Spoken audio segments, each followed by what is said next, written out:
আমরা বলি আর রহমানির রহিম, পরম করুণা দয়াময় আল্লাহ আপনি রহিম, আপনি রিজিক দাতা, আপনি রহিম। এই বলে আপনার প্রত্যেক নামাজে আল্লাহকে পাম মারেন, আবার বলেন মালিকে ইয়াউমিদ্দিন, বিচার দিনের মালিককে বলেন। সেদিন যদি পীর বাবা বলে আমাকে একটা গরু খাওয়াইছিল, একে জান্নাত দিয়ে দাও, ওই তেনা পীর যদি নওগাঁর বলে আমার এই মরিদ ছিল, একে মাফ করে দেন, আল্লাহ বলবে শয়তান তোর নিজের টেনশন, আজকে তুই নিজে কর। কথা বলে না কেন? এজন্য আমাদেরকে রেডি থাকতে হবে। হকের পথ কোনটা, বাতিলের পথ কোনটা বলেন তো দেখি। গ্রামের অনেক মানুষ বলেন আমরা হক চিনব কি করে, বলেন তো দেখি। আমাদেরকে জ্ঞান আর বিবেক নামক আদালত দিয়েছেন তিনি কে? আপনার বিবেক যদি বলে যে সুদ খাওয়া হালাল, আপনি খান, সমস্যা নেই। আপনার বিবেক যদি বলে গু খাওয়া হালাল, আপনি খান, সমস্যা নেই। এই কথা বলেন না কেন? আপনার বিবেক যদি বলে কুত্তা জবাই করে রান্না করে খাও, আপনি খান, এটা হালাল। আচ্ছা বলেন তো দেখি, আমি যে তিনটার কথা বললাম এটা সুস্থ লোকের কাম না পাগলের কাম? এই কথা বলে না কেন? তাহলে আমরা জানি আমাদের বিবেক আছে, আমাদের আকল আছে, আমাদের জ্ঞান আছে। ও বগুড়ার মুসলমান, বলেন তো দেখি আমাদের এক জায়গায় ঘাটতি, সেটা হলো ইমানের দুর্বলতা। কথা বলেন না কেন? আজকে যদি সবার ইমান যদি এমনই হতো, আমানত তাকুল্লাহ, আল্লাহর ভয়ে যদি সবার ইমান যদি থরথর করে কাঁপতো, বলেন তো দেখি কবর নামক জায়গা একটাও মুসলমানের জন্য সংকুচিত হতো না, কবর মানুষকে চাপা দিত না, এমন কথা আল্লাহ ব্যবহার করতেন না। কারণ বান্দাকে একমাত্রই ভালোবেসে দয়া করে সৃষ্টি করেছেন কে? আল্লাহ রাব্বুল আলামিন জানিয়ে দিলেন লাকাদ খালাকনাল ইনসানা ফি আহসানি তাকওয়িম।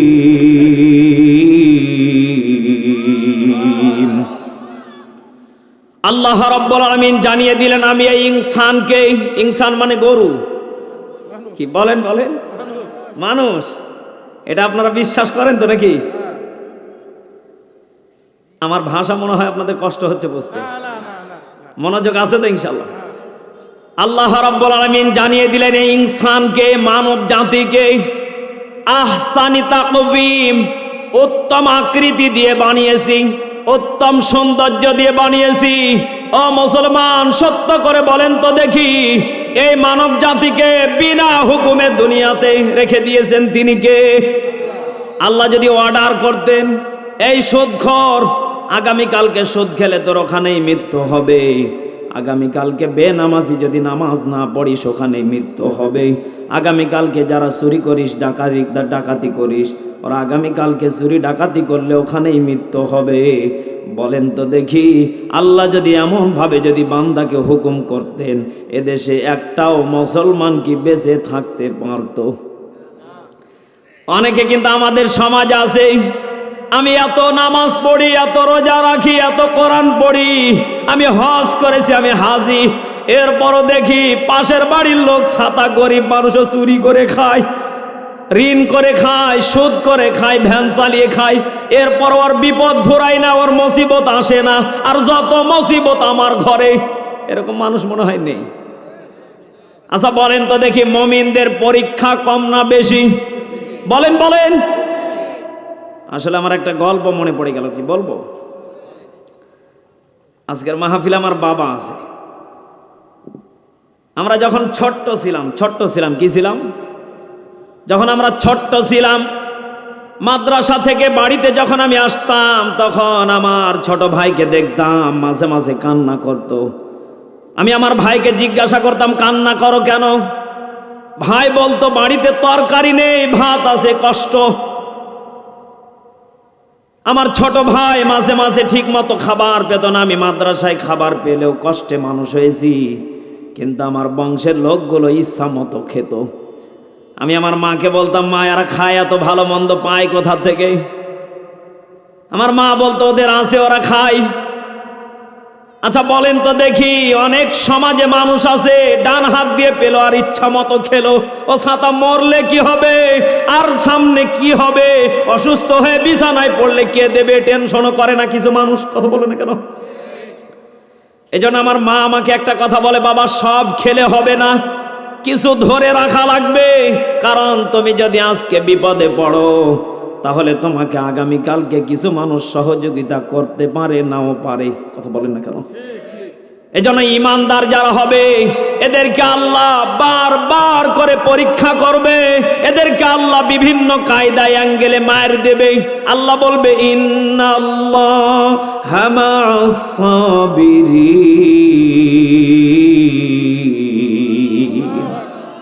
এই আয়াত কি বেঈমানদের জন্য? এই আয়াত কি মুনাফিকদের জন্য? এই আয়াতটা হলো মুমিনদের জন্য। বান্দা অসুস্থ হয়েছো, ধৈর্য হারা হওয়া যাবে না। ও বান্দা, যে আল্লাহ অসুস্থ বানিয়েছে তিনি সুস্থ করবে। কথা বলেন না কেন? অথচ আমার দেশের কত মানুষ আছে, যদি নিজের বাড়ির থেকে একটা লোক যদি মারা যায়, নিজের ছেলে যদি মারা যায়, বলেন তো দেখি ওই মা পাগলের মতো আল্লাহকেও পর্যন্ত গালি দেয়। কথা বলেন না কেন? বলে যে পাশের বাড়ির অত সুন্দর সুন্দর ছেলে আল্লাহ নিল না, কাম পেল না, আমারটাই নিল। এটা মনে হয় আল্লাহকে খুশি করা হলো। যারা ইমানদার হবে মুসিবতে থাকলেও ধৈর্য ধারণ করে ইমানের পরীক্ষা দেবে। আল্লাহর নবীজি বলেন, আমার সাথে একজন সাহাবী ছিলেন, তার নাম হলো আবু বকর। আল্লাহু আকবার। হযরত আবু বকর যখন নবীজিকে নিয়ে যখন যাচ্ছিলেন, কাফেরেরা যখন তাড়াও করেছিলেন, একটা পাহাড়ে আশ্রয় নিয়েছিলেন। সে পাহাড়ের নাম কি বলেন? বলেন। ওহুদ পাহাড়? না না, ওহুদ না, গারে সোর। গারে সোর। এই যে গারে সোরে নবীজি আর আবু বকর আশ্রয় নিয়েছিলেন। এই পাহাড়ের ভিতরে যে গর্তের ভিতরে নবীজি আশ্রয় নিলেন, হযরত আবু বকর নবীজিকে বলছেন, ইয়া রাসূলুল্লাহ, ইয়া হাবিবাল্লাহ, এখানে আমাদের ইমানের পরীক্ষা হচ্ছে। ওগো নবীজি, আমরা যে গর্তের ভিতরে প্রবেশ করেছি চতুর্দিকে খাল হা পেতে আছে, কোন দিক থেকে যেন আমাদেরকে বিচ্ছু আক্রমণ করে মেরে ফেলতে পারে। আল্লাহু আকবার বলেন। নবীজি বললেন, আবু বকর, যারা ইমানদার হবে তাদের সাথে আল্লাহ নিজে সহযোদ্ধা হিসাবে কাজ করবে। আল্লাহু আকবার বলেন।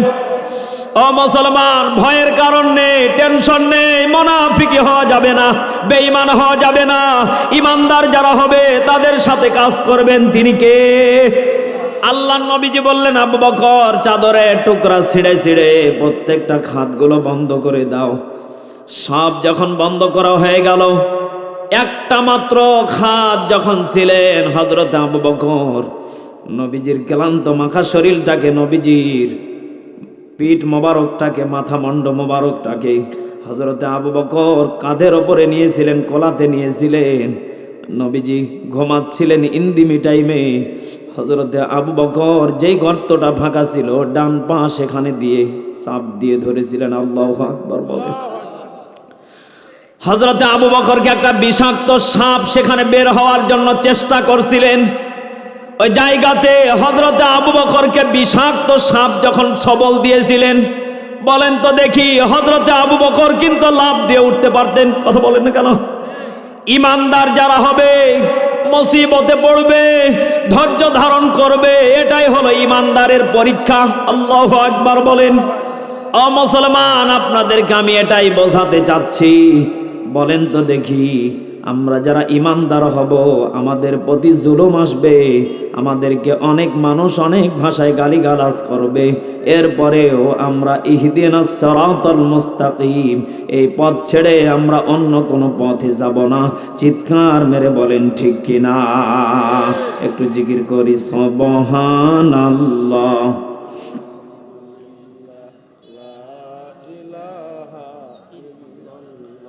জোরে সুবহানাল্লাহ। লা ইলাহা, জোরে সুবহানাল্লাহ। সে কোন বন্ধু বলো বেশি বিশ্বস্ত, কার কাছে মন খুলে দেওয়া যায়, কার কাছে সব কথা বলা যায়,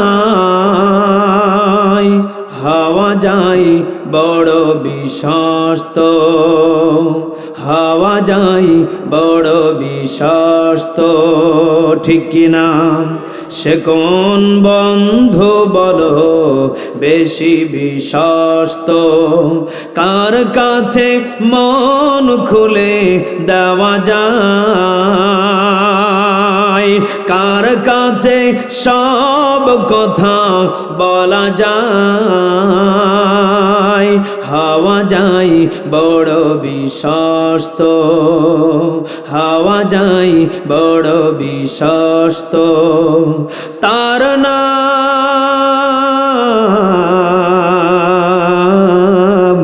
আহমদ বড় বিশ্বস্ত, ঠিক কিনা?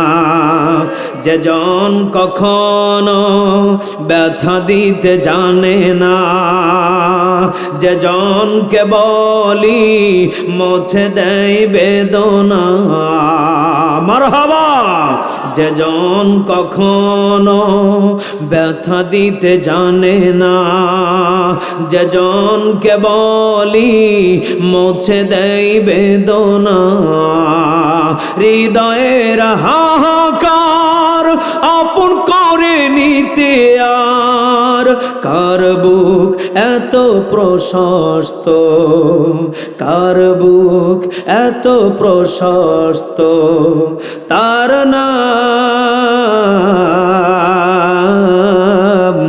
আহমদ বড় বিশ্বস্ত, তার নাম আহমদ বড় বিশ্বস্ত, ঠিক কিনা? কলিজার টুকরা প্রাণ প্রিয় যুবক ভাইয়েরা, নবীজিকে আমরা মনে প্রাণে দিল থেকে ভালোবাসি এমন কে কে আছেন? দুইটা হাত তুলেন। লিল্লাহে তাকবীর, লিল্লাহে তাকবীর। হাতগুলো নামান। নবীজিকে যে আমরা ভালোবাসি, নবীজি আমাদেরকে শিক্ষা দিচ্ছেন, শেষ নবীর উম্মত যারা, আল্লাহ রাব্বুল আলামিন ইনসানকে আহসানি তাকওয়িম, আবার অতীতের দিকে ফিরে যাচ্ছি, আল্লাহ রাব্বুল আলামিন আহসানি তাকওয়িম, এই ইনসানকে উত্তম আকৃতি আর উত্তম সৌন্দর্য দিয়ে বানিয়েছে। চিৎকার মেরে বলেন সুবহানাল্লাহ। আচ্ছা বলেন তো দেখে, দুনিয়ার সৌন্দর্য অনেকেই দিতে পারে, যেমনি ভাবে বিধর্মী ভাই যারা আছে ওরা নিজের খোদাকে নিজেই বানায়, কুত্তা বানায়, ছাগলের মতো বানায়, হাতির মতো বানায়। কথা বলে না কেন? আচ্ছা ওরা যে খোদাকে বানায়, খোদা কি কথা বলতে পারে? তাকিয়ে দেখতে পারে? ও খোদা নিজেই বাঁচার চেষ্টাও করতে পারে না, নিজেও চলতে পারে না, এরপরেও দেখেন তারা ওটাকে বিশ্বাস করে। বলেন তো দেখি, আমার দেশের কিছু মুসলমান আছে যেই কোরআন কোনো ভুল নেই, নির্ভরযোগ্য একটা কোরআন, এই নির্ভুল কোরআনকেও আমার দেশের কিছু মুসলমান ভুল ভ্রান্তি বের করতে চায়, এমন নাস্তিক মার্কা মুসলমান আছে না নাই? এই জন্য নবীজি বলছেন মরণের আগে সাবধান। আল্লাহ যে উত্তম আকৃতি দিয়ে বানিয়েছে মানুষকে, উত্তম সৌন্দর্য দিয়ে বানিয়েছে, এ মানুষ যখন মুনাফিক হয়ে যাবে, এ মানুষ যখন বেঈমান হয়ে যাবে, এই মানুষগুলো যখন উঠতে বসতে মানুষের সাথে হিংসা করবে, পরনিন্দা করবে, জুলুম করবে, মানুষকে যখন ধোঁকা দিয়ে বেশি বোকা বানাবে, বলেন তো দেখি তাদের প্রতি কিয়ামত অতি নিকটেই নেমে আসবে। এমন কথা কোরআনুল কারিমে বলেছেন তিনি কে?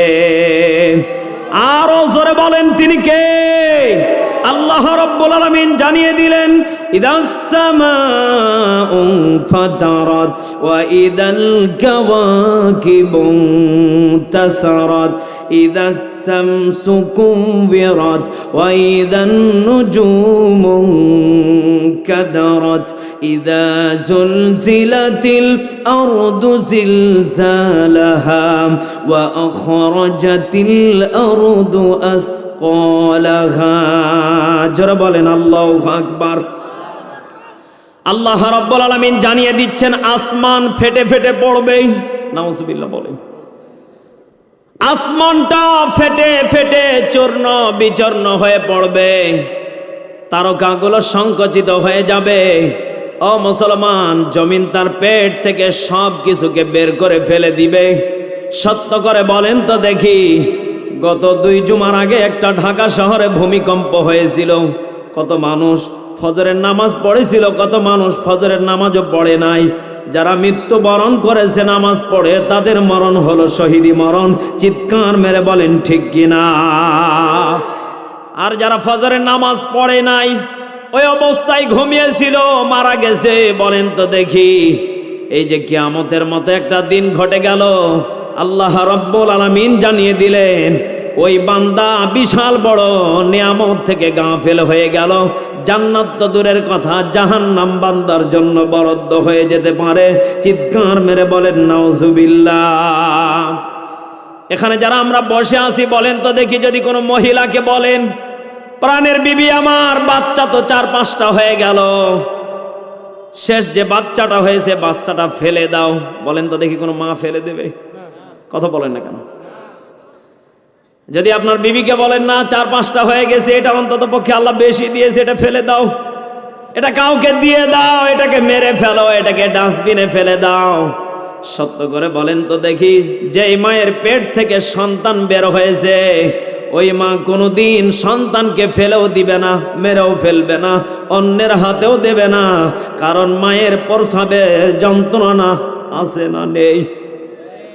মুসলমান, শিক্ষা নেন, কিয়ামত যেদিন ঘটে যাবে, যে বেঈমান মুনাফিক মানুষগুলো থাকবে, প্রেগনেন্ট মা, পেট থেকে বাচ্চা জমিনে ছুটে পড়ে যাবে, মা বাচ্চার দিকেও তাকাবে না, বাচ্চা ফেলে রেখে এই একই মা নিজের চিন্তায় সামনের দিকে দৌড়াইতে থাকবে, সামনের দিকে দৌড়াইতে থাকবে, আমাকে বাঁচাও, আমাকে বাঁচাও, আমাকে বাঁচাও, আমাকে বাঁচাও, এইভাবে চিৎকার মেরতে থাকবে। চিৎকার মেরে বলেন নাউজুবিল্লাহ। ও মুসলমান, শিক্ষা নেন, এখানে শেষ না। সেই দিন আমরা যদি এই অবস্থায় পড়ে যাই, বলেন তো দেখি, আমাদের জন্য জান্নাত না জাহান্নাম? আরো জোরে বলেন, জান্নাত না জাহান্নাম? এই দুনিয়ার ছোট্ট জায়গা থেকে আমরা যেন ঈমান নিয়ে মরতে পারি। ঈমান নিয়ে যারা মরবে, তাদের 1 নম্বর আমল হবে 5 ওয়াক্ত নামাজ। আল্লাহু আকবার বলেন।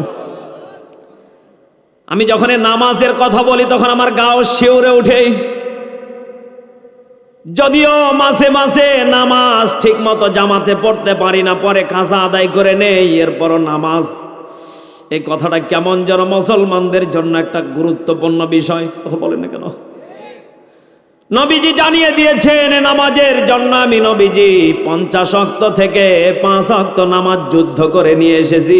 ও উম্মত, যদি এই 5 ওয়াক্ত নামাজ যদি কোনো উম্মত কন্টিনিউ আদায় করতে পারে, ওই উম্মতের জন্য আজরাইল যেন তার কাছে নিয়ামত শুরু হয়ে যাবে, ওর কাছে দইয়ের খাবলার মতো যেন মিষ্টি খাবে। মিষ্টি খেতে খেতে যেমন মজা পায়, ইমানদারের মৃত্যু এত নরমদায়ক হবে, পিঁপড়ার কামড় যেমনি ভাবে ঠুস করে দিলে বোঝা যায় না, ইমানদারের নামাজির মৃত্যু এমন আল্লাহ রাব্বুল আলামিন ভাবে দিবে। চিৎকার মেরে বলেন আল্লাহু আকবার।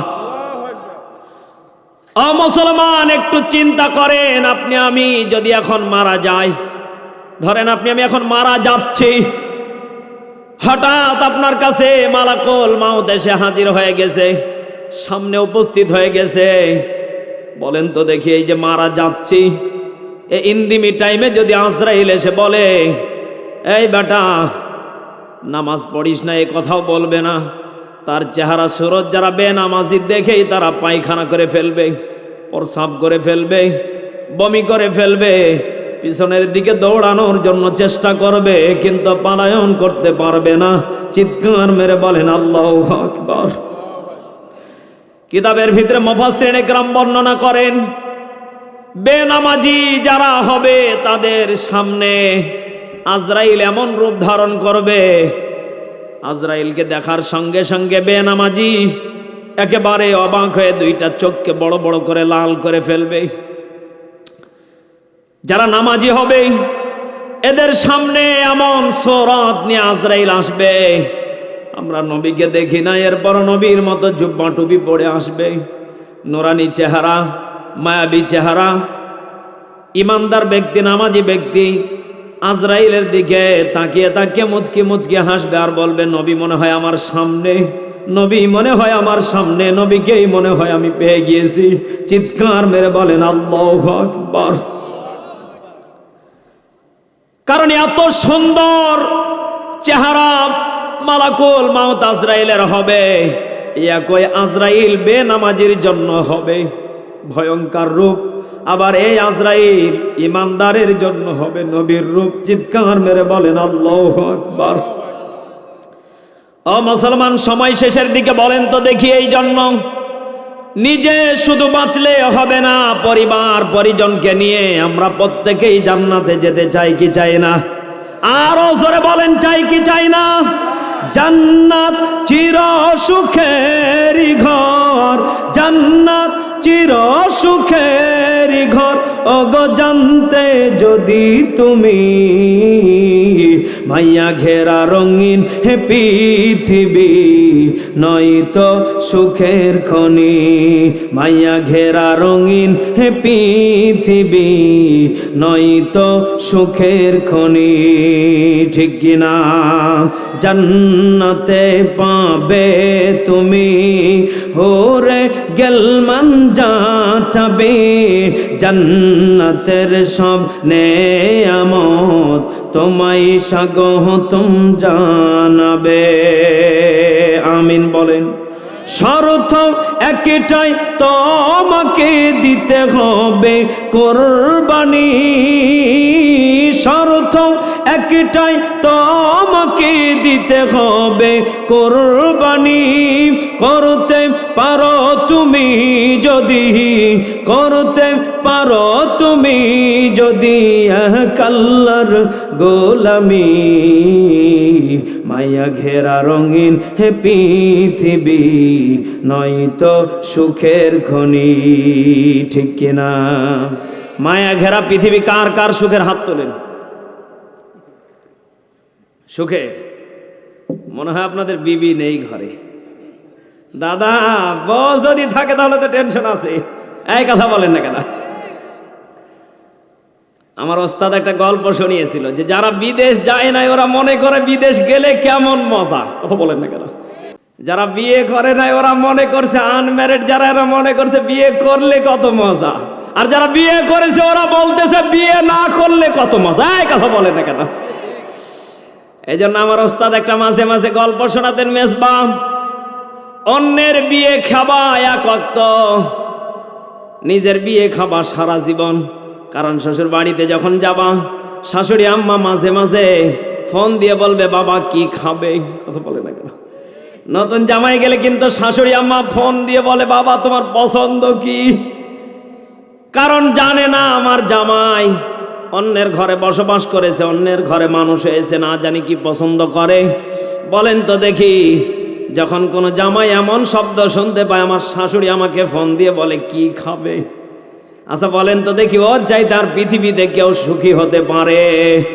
বলেন বলেন। কিন্তু অনেক যুবক আছে শ্বশুর বাড়িতে যখন যায় ইচ্ছা মতো খানা খায়, শ্বশুর শাশুড়ির প্রশংসা করে, মা বাবার কাছে এসে শ্বশুর শাশুড়ির প্রশংসা করে, মা তোমার চাইতে আমার শাশুড়ি বেশি ভালো করে রান্না করতে পারে, তোমার চাইতে আমার শাশুড়ি ভালো করে চা বানাতে পারে। কথা বলেন কেন? আচ্ছা বলেন তো দেখি, যেই মা 10 মাস 10 দিন পেটে ধরে কলিজা ছিঁড়ে দুনিয়ার বুকে আপনাকে আমাকে নিয়ে এসেছে, ওই মায়ের সামনে যদি আম্মাজানের যদি গল্প করা যায়, বলেন তো এই মা খুশি হবে না বেজার হবে? এই জন্য আমি যারা বলি যারা বিবাহিত আমি মনে করি তারা মুসিবতে। কথা বলে না কেন? দুনিয়া নামক জায়গাটাই হলো বিপদ, মুসিবত, টেনশন, অনর্থক চিন্তা ভাবনা। বউ যদি বলে প্রাণের স্বামী আমার আজকেই মার্কেট লাগবে, যেই স্বামী দিতে পারবে না বলেন তো দেখি ওই দিন অন্তত পক্ষে টেনশন আছে না নেই?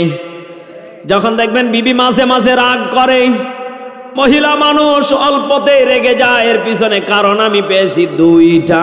কয়টা? কি চলবে চলবে চলবে শেষ করে দেব? মা বোন কিন্তু দুইটা কারণে রেগে যায়। কয়টা বলেন বলেন?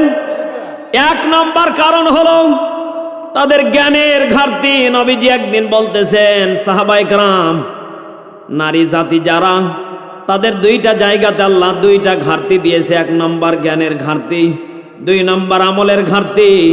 ও বগুড়ার মুসলমান, এ দুইটা ঘাটতি নারীদের ভিতরে আছে। আমি যদি প্রকাশ করে দেই, হয়তো আজকে থেকে আপনাদের ভুল ভেঙ্গে বলেন বলেন। এক নম্বর হলো আল্লাহর নবীজি বলতেছেন, ও আমার সাহাবীরা, যারা নারী জাতি এদের এক নম্বর জ্ঞানের অধিকার কম। কারণ আল্লাহ দুইটা পুরুষ সমান। একটা নারীকে, একটা পুরুষ যতখানি জ্ঞানের অধিকারী, দুইটা নারীকে আল্লাহ রব্বুল আলামিন অর্ধেক অর্ধেক করে দিয়েছেন।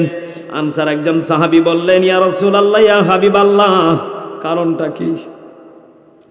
নবীজি বললেন, পুরুষ জাতি যারা বীর পুরুষের মতো, সিংহের মতো, এরা দিনে রাতে 24 ঘন্টা কর্ম করে খাবে।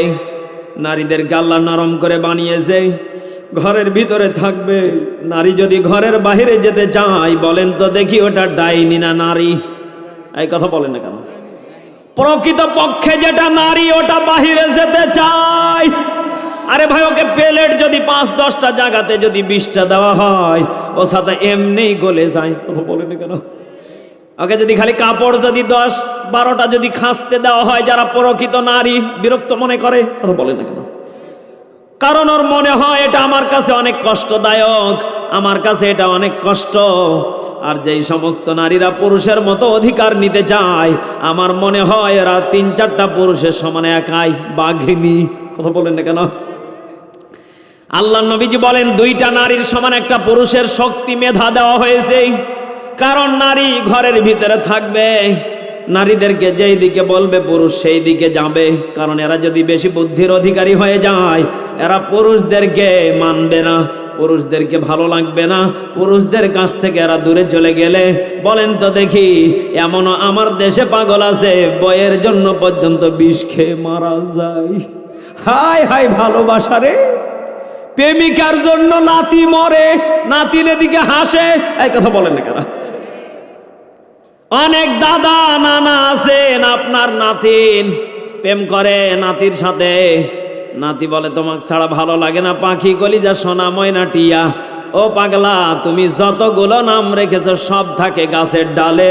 প্রকৃত যেটা, ওটা আসবে তোমার জীবন যখন সাজানো শেষ হয়ে যাবে, তোমার যোগ্যতার উপরে ডিফেন্স করে তোমার ঘরে তোমার কলিজা আসবে। চিৎকার মেরে বলেন ঠিক কিনা? কিন্তু আমার দেশের যুবকেরা হলো পাগল, এরা মনে করে পাখি বললে উড়ে আসবে। এটা ভুল। কথা বলে না কেন? কারণ প্রেম, প্রীতি, ভালোবাসা দুনিয়াতে এটা হলো ধোঁকা।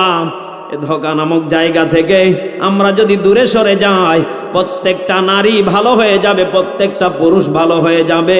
আর ভালো হওয়ার পিছনে কারণ হলো একটা, পুরুষ যদি শক্তিশালী, পুরুষ যখন মেধাবী, পুরুষ যদি চিন্তা করে আমার জীবনকে সাজাতে হবে, আমার টার্গেট, আমার মিশন আমাকে সাকসেসফুল করতে হবে, নারীকে চান্স দিবে না। প্রত্যেকটা ঘরে শান্তি আর রহমত আসবে, তিনি দিবে। তিনি কে? প্রেম, প্রীতি, ভালোবাসা বিয়ের আগে নয়, মনের মধ্যে রাখো যুবক, পরকালের ভয় রে, পরকালের ভয়। ওরে তবেই তুমি মুক্তি পাইবা, ওরে তবেই তুমি মুক্তি পাইবা, দোজকের আগুন তুমি যারা লাগিয়া। আহা গো ও সজীব, যারা লাগিয়া এমবি ভর হো তার তো বাটন ফোন। এলাকায় মনে হয় যুবক টুবক নাই। আরে ঠিক কিনা? ওরে কেমন করে বুঝবে বিউটি, ওরে কেমন করে বুঝবে রাসেল, বিউটির বাটন ফোন সজীব যার লাগিয়া, ও সজীব যার লাগিয়া এমবি ভর হো তার তো বাটন ফোন। ওরে মেসেজ দিলে সিন করে না, দেয় না তো রিপ্লাই, ভিডিও কলে বলবে কথা, বিউটির বাটন ফোন রে, বিউটির বাটন ফোন। ও দাদা ঠিক না বেঠি? এবার দাদার নাতি এবার গেছে ঢাকা শহরে। কোন শহরে? কারণ বিউটি কইছে পাখি যদি আমাকে ভিডিও কলে দেখবার চাও, আমার বাপ মাক যদি দেখবার চাও, আমার বাপ মাক যদি পটাবার চাও, তাহলে অডিও কলে কাম হবার লয়, ভিডিও কল লাগবি। পাগলা ঢাকা শহরে যা 2-3 মাস ধরে খাইটা এরপরে একটা ফোন কিনায় না। বিউটিরে কয় বিউটি তোমার জন্য এই যে একটা ফোন কিনে আনছি, এখন রাত 2টা-3টা পর্যন্ত তাহাজ্জুদের নামাজে থাকে, বাপ মা টেনশনে থাকে কোন দিন যেন মেয়ে ক্লাসে ফেল করে। চিৎকার মেরে বলেন ঠিক কি না? হায় হায় রে, ঢাকা শহরে গেছে, যায়া ফোন করিচ্ছে, কি মা বিউটি কই তুই? কয় আমি তো ঢাকাত। কয় ঢাকাত গেছু কে? কয় তোরা না বিয়া দিব না, যেন আমি আমার মন মতো বাইসা ঢাকাত চলে আইছি। কথা কন না কেন? মনে হয় এলাকাতে এরকম নেই। বিউটির মা এবার মনে মনে চিন্তা করে, আমার কলিজা আমার জান, 100টা মিয়ার ভিতরে আমার বেটি ছিল একটা। কথা কন না কে? এলাকার সব মহিলাকে ঢোল পিটিছে, আমার বেটি মাথায় কাপড় দিয়ে রাস্তা দিয়ে হাঁটে। হায় হায় পাম রে, আমার বেটি পর পুরুষ দেখলে তাকাই না, আমার বেটি মোবাইলত হাতত লেই না, আমার বেটি ঘর থেকে বাইরে হয় না রে, আমার বেটি সবসময় পর্দা থাকে। কথা কন না কে? ওর বেটি যখন গেছে ঢাকায়, ওই মহিলার নাই মাথায় ঘুম, চোখে নাই ঘুম, মাথায় কাজ করে না, সব স্ক্রুপ ঢিলা হয়ে গেছে। এলাকার মানুষ জেনে যাবে হায় হায় কি করলো। এবার বিউটির মা ঢাকা শহরে যা খোঁজাখুঁজি করে, বিউটির সন্ধান পায়। কয় মা বিউটি তাড়াতাড়ি বাড়ির চ, ইজ্জত মান সম্মান সব খালি। বিউটি কয় আমি সজীবকে ছাড়া বাঁচবো না, তোরা যতই হামাক ভূগোল বোঝা, তোরা যদি হামাক বাড়িত লিয়ে যাস আমার মরা লাশ পাবি। চিৎকার মেরে বলেন ঠিক কিনা? এই জন্য 2টা আমলের কথা বলে দিয়ে যায়, নারীদের কিন্তু জ্ঞান কম। কি কম? আরো জোরে বলেন। বিশেষ করে এটা আমি আপনাদেরকে শর্টকাটে ব্যাখ্যা দেই, যারা ফকির আছে এরা কিন্তু পুরুষের কাছে ভিক্ষা চায় না কম, পুরুষের কাছে ভিক্ষা চাইতে গেলে ঠিক মতো ভিক্ষা পায় না। এই জন্য পুরুষের কাছে ফকিরেরা কমই যায়। দেখবেন ফকিরদের কালচার হলো গ্রামে গ্রামে ঘোরা, আর মহিলাদের কাছে গিয়া যত পাম মারা লাগে। নারী জাতি হলো পামে খালি ফুলে। ও মা তোমার সন্তানটা হাফেজ আলেম হবে, দাও গো মা 2-4 কেজি চাউল দাও। মা মনে মনে চিন্তা করে ফকিরের দোয়া আল্লাহ ফেরত দিত না, আমার বাড়ির 2-4 কেজি চাউল বৃথা যেত না। এবার মা ডেস্কি ভরা ফকিরের চাউল দেয়। চিৎকার মেরে বলেন ঠিক কিনা? হায় হায় রে, ফকির কোটিপতি। এই কথা কন না কে? আর যদি কোনো পুরুষকে যদি এমন ভাবে বলা হয়, ভাই আমাকে কিছু টাকা দাও, আমি 3 দিন ধরে না খেয়ে আছি, বলেন তো দেখি, ওই বেটা মনে মনে চিন্তা করবে তুই 3 দিন থেকে না খেয়ে থাকলে হাঁটলি কেমনে? মানে যত অজুহাত ধরা লাগে, একজন পুরুষ মানুষ কিন্তু পামে ফুলে না, আরো পামে ওর অভিজ্ঞতা বাড়ে। এই কথা বলে না কেন? কারণ পুরুষ মানুষ যদি দুর্বল হতো সংসার টিকতো না। কারণ পুরুষদেরকে আল্লাহ ধৈর্যশীল বানিয়েছে, পুরুষদেরকে আল্লাহ জ্ঞান বেশি দিয়েছে, পুরুষদেরকে আল্লাহ আমলের দিক থেকেও বেশি দিয়েছে। এই জন্য নারীরা যদি ভুল করে, নারীরা যদি কোনো অপরাধ করে, নারীদেরকে পিটানো যাবে না, নারীদেরকে আঘাত করা যাবে না, নারীদেরকে ঘরে ডেকে ঠান্ডা মাথা বোঝাইতে হবে। এটাই ইসলাম আমাদেরকে শিক্ষা দিচ্ছে। চিৎকার মেরে বলেন ঠিক কিনা? আর আমার দেশের কিছু দাদা নানা আছে, এখনই ফেসবুক খুলে দেখবেন অনেক দাদা আছে বেটার বউ হয়ে গেছে, এরপরও কয় বুড়ি দিলাম। কথা কন না কে? মানে ওই আগের কালচার এখনো যায়। এই কথা বলে না কেন? আগের কালচার এখনো, বেটার বউ বসে আছে, নাতি পুতি হয়েছে, এরপরও কয় বুড়ি দিলাম। এই বুড়ি খালি কয়ে রাখ। অথচ আল্লাহ বললেন নারীদের জ্ঞান কম, ধৈর্য কম। যখন পুরুষদেরকে জ্ঞান বেশি দিয়েছি, বলেন তো দেখি ধৈর্য তাহলে পুরুষ ধরবে না নারী ধরবে? আরো জোরে কোন? পুরুষ না নারী? ধৈর্য ধারণ করার শক্তি দাও গো মেহেরবান আমায় দাও গো মেহেরবান বুকের ভিতর ব্যথার নদী বইছে অবিরাম বুকের ভিতর ব্যথার নদী ওই বইছে অবিরাম বইছে বইছে অবিরাম মারহাবা সবাই বলেন ধৈর্য ধারণ করার শক্তি দাও গো মেহেরবান আমায় দাও গো মেহেরবান বুকের ভিতর ব্যথার নদী বইছে অবিরাম বইছে বইছে অবিরাম জোরে বলেন আমিন আরো জোরে বলেন আমিন দুইটা হাত আমরা তুলি